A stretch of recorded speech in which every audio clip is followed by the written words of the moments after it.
नमस्कार साथियों। आइए आज हम लोग देखेंगे, कल देखे थे कादम्बरी, आज भी कादम्बरी ही हम लोग देखेंगे। मोस्ट इम्पॉर्टेंट, जो कि ऊपर ही कल बताए थे आपको कि बीपीएससी टीआरई 3 के लिए जो संभावित प्रश्न है उसके लिए। ठीक है, तो मैं मयंक भारद्वाज, मेरा यूट्यूब चैनल है मयंक संस्कृत बीएचयू में आपका स्वागत है। और आइए हम लोग देर न करते हुए हम लोग संभावित प्रश्न देखेंगे। ठीक है, तो संभावित प्रश्न में देखेंगे कि कैसे कैसे क्वेश्चन बनता है। ठीक है, तो ये सब जितने भी क्वेश्चन आप लोगों को मैं बता रहा हूँ ये सब किसी न किसी एग्जाम में आया हुआ प्रश्न है। ठीक है, और यहाँ से भी जो कि ये हुआ था ना, बिहार स्टेट हुआ था, तो बिहार स्टेट में भी इसमें से बहुत सारे क्वेश्चन जो है, जो भी पढ़ा रहा हूँ उसमें से भी बहुत सारे क्वेश्चन जो है अगले एग्जाम में आया हुआ है, बिहार स्टेट में भी आया हुआ है और आने की संभावना भी है। ठीक है, तो हम लोग देर न करते हुए आइए शुरू कर लेते हैं। ठीक, तो देखिए पहला प्रश्न है कि शुकनासोपदेश किस ग्रंथ का अंश विशेष है। ठीक है, ये क्योंकि आया हुआ है प्रश्न, जो टीआरई 2 है इसके पहले जो हुआ था उसमें एक क्वेश्चन बना हुआ था। ठीक है, कि शुकनासोपदेश जो है किस ग्रंथ का अंश विशेष है, तो क्या है, तो एक कादम्बरी का अंश विशेष है शुकनासोपदेश। कि कह रहा है कि क्वेश्चन में आया हुआ था कि शुकनासोपदेश किस ग्रंथ का अंश विशेष है, तो एक कादम्बरी का अंश विशेष है।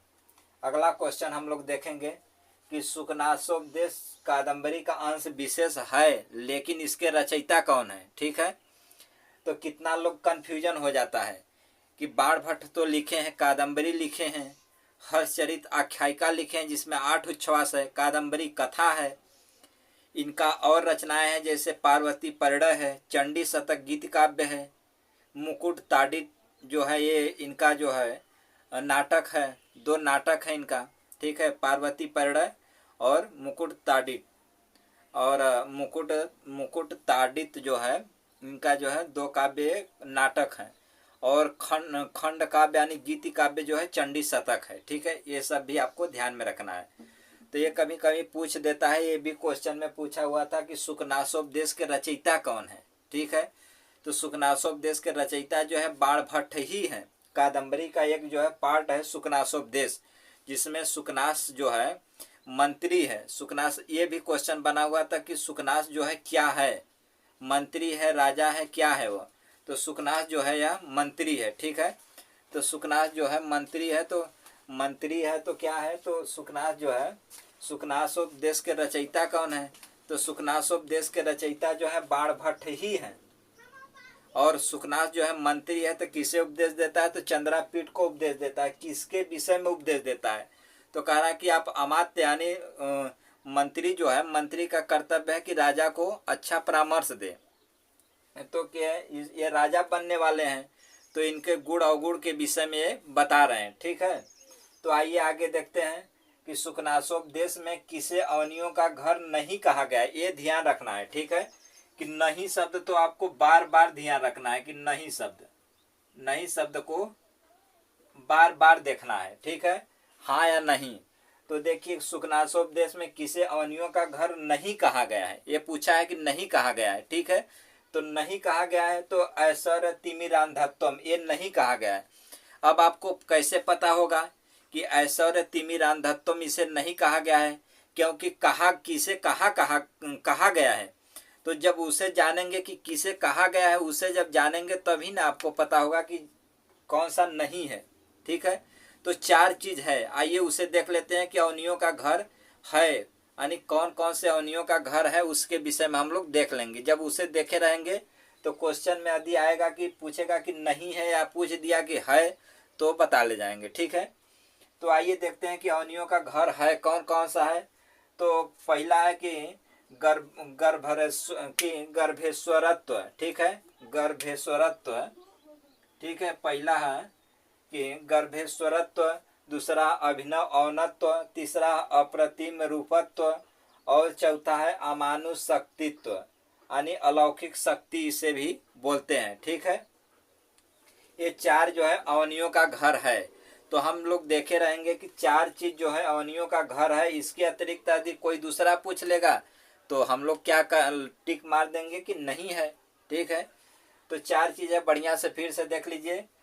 गर्भेश्वरत्व, अभिनव औनत्व, अप्रतिम रूपत्व, अमानुष शक्ति यानी अलौकिक शक्ति, ये चार जो है अवनियों का घर है।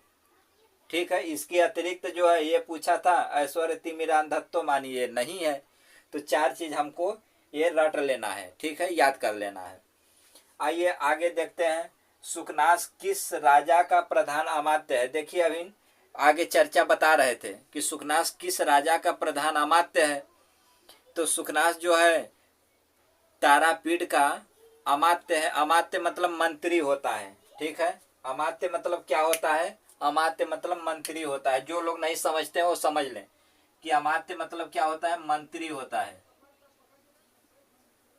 अमात्य मतलब क्या होता है, मंत्री होता है। ठीक है, अमात्य मतलब मंत्री होता है। करा कि सुकनास किस राजा का प्रधान अमात्य है, तो मंत्री है। किस राजा का, तो तारापीठ का है। ठीक है, तारापीठ का मंत्री है। ठीक है, और जो चंद्रापीठ है, चंद्रापीठ के पिता का नाम तारापीठ था, माता का नाम क्या था, बिलासवती था। ठीक है, तो जो है कि ये तारापीठ का अमात्य है, तो इसका पुत्र कौन था, चंद्रापीठ था।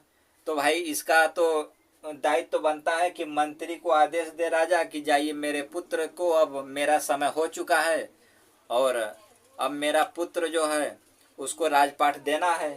तो इसलिए जो है कि अमात्य जो मंत्री है सुकनास, वह उपदेश देता है किसे, वह चंद्रापीठ को उपदेश देता है, क्योंकि वह युवराज बनने वाला है। ठीक है, तो फिर आगे देखिए, आगे क्वेश्चन है कि पुरुषोत्तम रतापि खलजन प्रिया है। ठीक है, यह उक्ति किसके लिए आया हुआ है। तो यह कह रहा है कि पुरुषोत्तम रतापि यानी उत्तम पुरुषों के होते हुए भी वह दुष्ट जनों के पास जाती है, ऐसा किसे कहा गया है। तो यह किसके लिए आया है, तो यह जो है लक्ष्मी के लिए कहा गया है। ठीक है, कि पुरुषों में उत्तम होते हुए, पुरुषोत्तम रतापि खलजन प्रिया, कि उत्तम पुरुषों के होते हुए भी वह दुष्टों के पास जाती है। तो लक्ष्मी का कर्तव्य क्या है कि वह सबके पास जाए, सबकी दरिद्रता को दूर करे। इसलिए जो है यह लक्ष्मी के लिए कहा गया है। ठीक है, कि लक्ष्मी जो है सबके पास जाती है, चाहे वह राजा हो, रंक हो, उत्तम हो, अधम हो, कोई भी हो, लक्ष्मी का कर्तव्य है कि सबके पास जाना, सबकी दरिद्रता को दूर करना। ठीक है, तो ये जो है ये बहुत मोस्ट इम्पॉर्टेंट क्वेश्चन है। ऐसे क्वेश्चन जो है बीपीएससी टीआरई 3 में इसके पहले जो है क्वेश्चन बना हुआ है। तो जो है कि टीआरई 3 में जो एग्जाम होने वाला है उसके लिए ऑलरेडी तैयार रहना है। तो पुरुषोत्तम रतापि खलजन प्रिया मोस्ट इम्पॉर्टेंट क्वेश्चन है, इसे ध्यान रखना है।